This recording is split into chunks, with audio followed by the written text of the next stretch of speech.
And do we have any other calls on the line? And it does look like we have another question from Erica Haglund in Burlington, Wisconsin. Please go ahead. Hi, Becca. I was just curious also, how did you come up with Coldwater, Maine as a setting for Hush Hush? Good question. So when I was in middle school and high school, I wanted to be a marine biologist when I grew up. That's what I thought I was going to be. And my whole family knew about this, and most of my Christmas presents and birthday presents somehow revolved around this love of mine for marine animals. And my aunt and uncle adopted me a humpback whale. And the company that they adopted it through would send calendars every couple of months or so and pictures of my whale. And I remember the calendar came, and as I was flipping through the months, there was this picture of this humpback whale breaching in the ocean, and the background was this gorgeous coastal view, and I looked down at the caption, and it was Maine. And I remember thinking that I wanted to live in Maine someday. I mean, you know how you are when you're younger, you have these dreams, and my dream was to be this marine biologist and to live in Maine. And as I was writing Hush Hush, I didn't remember this at first. I just decided to set the book in Maine. And it wasn't until I started thinking about it that I was like, of course I'm setting in Maine because I had this childhood dream of living in Maine someday. And I've actually never been to Maine is the interesting thing, but I have plans to go. Now that I've published my book, I'd really like to visit there and see what it's really like firsthand. So thank you for the question. Thank you. I'll ask another one that I have. This is sort of one that I really wanted to ask. Why do you think that we're attracted to bad boys? Because I know that I am certainly guilty of this myself. I am too, and you know what? I have thought of it, and I don't know why there's such an allure. I don't know if it's the mystery or if it's some people have suggested to me that it's, some girls want to change a bad boy and make him this good guy. But I don't know that that's necessarily true for me because I like bad boys to stay being bad boys. I mean, I don't want them to become good guys. I want them to stay the way they are and keep doing the things they're doing that make them so alluring and mysterious. So, truth be told, I have no idea why we're so drawn to them, but I know that I am. And it looks like we have another question on the phone. It comes from Maria Ray in Douglasville, Georgia. Please go ahead. Hi, Becca. I was just wondering when you realized you wanted to be a writer. Did you always have that dream, or was there a certain moment? Good question. So the first time I remember wanting to be a writer was when I was about 8, maybe 9 years old. I watched the 80s movie, Romancing the Stone, for the first time. And after it finished, I ran up to my mom, who was in the kitchen, and I said, I'm going to be a romance writer when I grow up.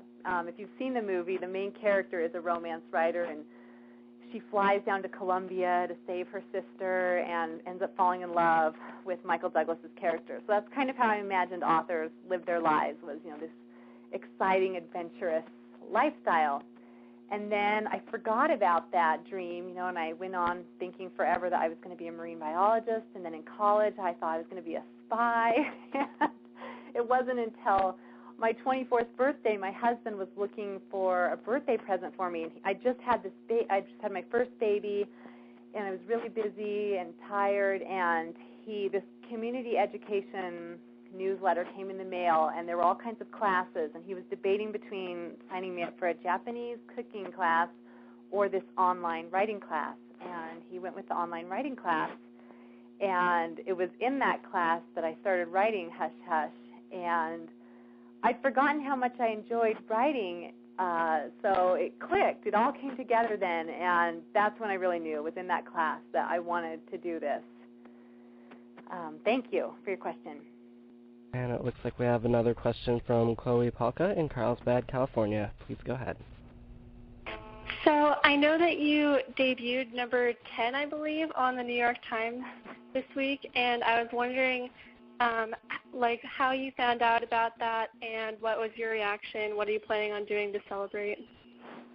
Thank you. Yes, I actually just found out a little while ago. I'm leaving tonight for a trip to Utah to do some signings there, and I was upstairs packing, and I only have one phone in my house, and it's down in the kitchen, and I could hear it sounded like one of my friends screaming on my answering machine, something, congratulations, congratulations. And I finished packing, I was really busy, picked my son up from school, came home and listened to the message, and she didn't say anything. She just was screaming congratulations. And I had no idea what she was talking about. So I called her back and said, what happened? What's going on? And that's when she told me that I was on the list, which is obviously hugely exciting and totally unexpected. And, I'm in shock. I don't know what I'm going to do to celebrate. I'm driving to Utah. Maybe I'll stop in Wyoming somewhere and get some dinner with my husband. So thank you for your question. And it looks like we've reached the 5-minute mark. We have time for one more question, and it comes from Leah Messina. Please go ahead. Hi, Becca. Thanks so much for being on the call tonight. We really appreciate you taking the time to do it. Thank you, Leah. So my question for you is, can you just share some of your favorite books that you had while growing up, and what are you reading now? Sure.